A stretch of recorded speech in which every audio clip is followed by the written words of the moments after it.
Terrible. I'm sorry to say it, but you know, he replaced one defective product with another defective product. Look, companies have problems. They have difficulties.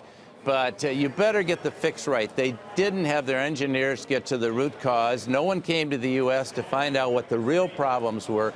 The engineers in the labs have not been able to replicate what the problem was. So they said, oh, it must be the batteries, except it wasn't the batteries. And they put out another product with a different battery, and they have the same problems. They haven't figured out their own system, and I think they're too turned inward, too hierarchical, and frankly, they announced a 33% reduction, $1 billion of loss in profits this quarter. It's going to be much bigger. One analyst said $17 billion, but that doesn't compare to the loss of the brand. They're going to lose big-time share to people like LG Electronics, Huawei, and when Google comes to market, people love their Android. They want to stay with Android. I'm actually an iPhone user. I love my iPhone. But they get used to it, and they don't necessarily want to change ecosystems. So I think the big winners are going to be other than Apple.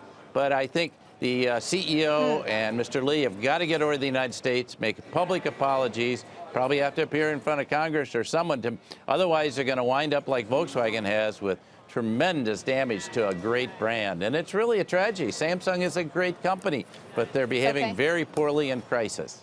But John, you think about the biggest recalls in history. Most of them involved fatalities. That's not the case here. This is a phone, it overheated, and the images are awful. But is there anything they can do to ring fence it within the company at this point?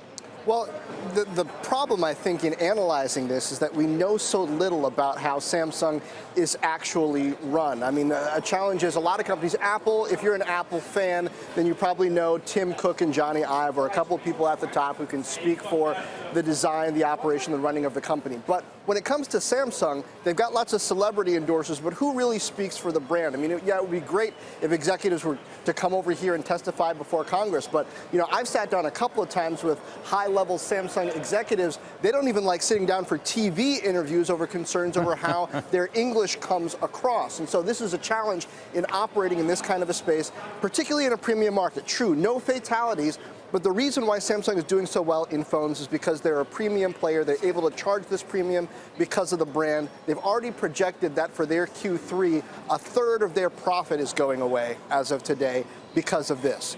The question raises, well, what about Q4? What if they can't figure out, either supply chain-wise or logistics-wise, what went wrong here? How does that affect their rollouts for 2017? Bill, your response to that?